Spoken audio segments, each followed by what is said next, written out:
ಭೀಮಾ ತೀರದ ಕುಖ್ಯಾತ ಹಂತಕ ಚಂದಪ್ಪ ಹರಿಜನ ಸಹಚರ ಹಾಗೂ ಸಹೋದರ ಸಂಬಂಧಿ ಬಾಗಪ್ಪ ಹರಿಜನನ್ನ ಹತ್ಯೆ ಮಾಡಲಾಗಿದೆ. ಮಂಗಳವಾರ ರಾತ್ರಿ 8:50 ಸುಮಾರಿನಲ್ಲಿ ವಿಜಯಪುರದ ಮದೀನಾ ನಗರದಲ್ಲಿ ಮಾರಕಾಸ್ತ್ರಗಳಿಂದ ಕೊಚ್ಚಿ ಕೊಲೆ ಮಾಡಲಾಗಿದೆ. ಈ ಹಿಂದೆ ಕೋರ್ಟ್ ಆವರಣದಲ್ಲಿಯೇ ಬಾಗಪ್ಪ ಹರಿಜನ್ ಮೇಲೆ ಗುಂಡಿನ ದಾಳಿ ಆಗಿತ್ತು. ಆದರೆ ಆಗ ಬಾಗಪ್ಪ ಬಚಾವಾಗಿದ್ದ. ಆದರೆ ಈ ಬಾರಿ ಹಂತಕರು ಯೋಜಿತ ರೀತಿಯಲ್ಲಿ ದಾಳಿ ನಡೆಸಿ ಬಾಗಪ್ಪನನ್ನ ಕೊಂದು ಹಾಕಿದ್ದಾರೆ. ವಿಜಯಪುರದ ಮದೀನಾ ನಗರದಲ್ಲಿ ಬಾಡಿಗೆ ಮನೆಯಲ್ಲಿ ವಾಸ ಮಾಡುತ್ತಿದ್ದ ಬಾಗಪ್ಪ ರಾತ್ರಿ 8:50 ಸುಮಾರಿಗೆ ಮನೆಯಿಂದ ಹೊರಬರುತ್ತಿದ್ದಂತೆ ದುಷ್ಕರ್ಮಿಗಳು ಮಚ್ಚಿನಿಂದ ದಾಳಿ ನಡೆಸಿ ಹತ್ಯೆ ಮಾಡಿ ಸ್ಥಳದಿಂದ ಪರಾರಿಯಾಗಿದ್ದಾರೆ.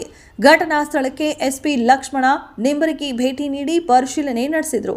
ನಂತರ ಪತ್ತೆಗಾಗಿ ಎಎಸ್ಪಿ ರಾಮನಗೌಡ ನೇತೃತ್ವದಲ್ಲಿ ವಿಶೇಷ ತಂಡ ರಚನೆ ಮಾಡಲಾಗಿದೆ.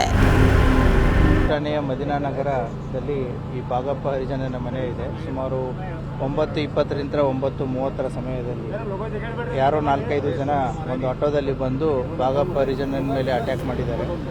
ಬಾಗಪ್ಪ ಹರಿಜನ ಊಟ ಮಾಡಿಕೊಂಡು ಮನೆ ಹೊರಗಡೆ ನಡೆದಾಡ್ತಿರ್ಬೇಕಾದ್ರೆ ಒಂದು 4ರಿಂದ 5 ಜನ ಬಂದು ಕೊಟ್ಲಿಯಿಂದ ಹೊಡೆದಿದ್ದಾರೆ ಮತ್ತು ಪಿಸ್ತೂಲಿಂತನೂ ಕೂಡ ಹೊಡೆದಿದ್ದಾರೆ ಅನ್ನೋದು ಮಾಹಿತಿ ಇದೆ. ಆ ಹಿನ್ನೆಲೆಯಲ್ಲಿ ಈಗಾಗಲೇ ತನಿಖಾ ತಂಡ ಬಂದು ಸಪೋರ್ಟ್ ಟೀಮ್ಸ್ಗಳು ಬಂದು ಅದನ್ನೆಲ್ಲ ಸೀನ್ ಆಫ್ ಕ್ರೈಮನ್ನು ಎಲ್ಲ ಸ್ಟಡಿ ಮಾಡಿ ಈಗ ಬಾಡಿನ ಈಗಾಗಲೇ ಪೋಸ್ಟ್ ಮಾರ್ಟಮ್ಗೋಸ್ಕರ ಹಾಸ್ಪಿಟಲ್ಗೆ ಶಿಫ್ಟ್ ಮಾಡಿದೆ. ಸೊ ಆದಷ್ಟು ಬೇಗ ಆರೋಪಿಗಳನ್ನ ಪತ್ತೆ ಮಾಡಲಾಗಿದೆ.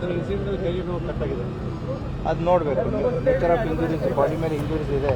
ಸೊ ಎಕ್ಸಾಕ್ಟ್ಲಿ ಎಲ್ಲೆಲ್ಲಿ ಇಂಜುರೀಸ್ ಆಗಿದೆ, ಏನಾಗಿದೆ ಅನ್ನೋದು ನಮಗೆ ಪೋಸ್ಟ್ ಮಾರ್ಟಮ್ದಲ್ಲಿ ನೋಡಬೇಕು.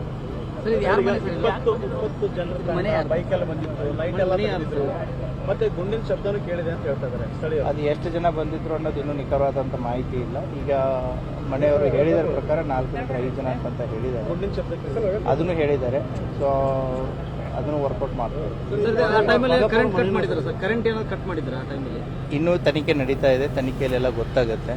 So we need time. ನಮಗಿರೋ ಮಾಹಿತಿ ಇದು ಬಾಡಿಗೆ ಮನೆ ಅಂತ ಹೇಳಿದ್ದಾರೆ. ಬಟ್ ಸಂಬಂಧಿಕರು ಯಾರಾದರೂ ಇದ್ದಾರೆ? ಇನ್ನೂ ನಮಗೂ ಅದು ಸಂಪೂರ್ಣವಾದ ಮಾಹಿತಿ ಇಲ್ಲ.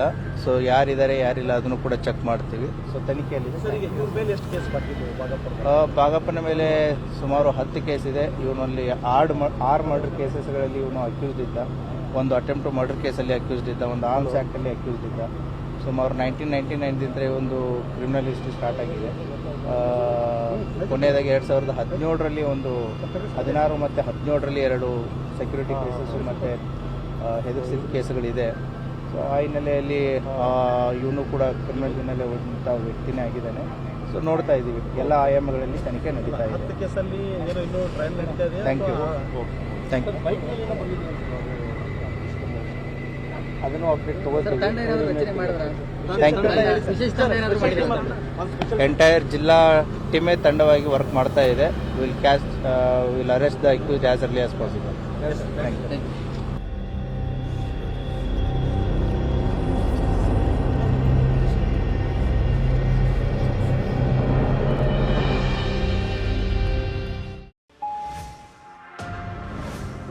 Media Network.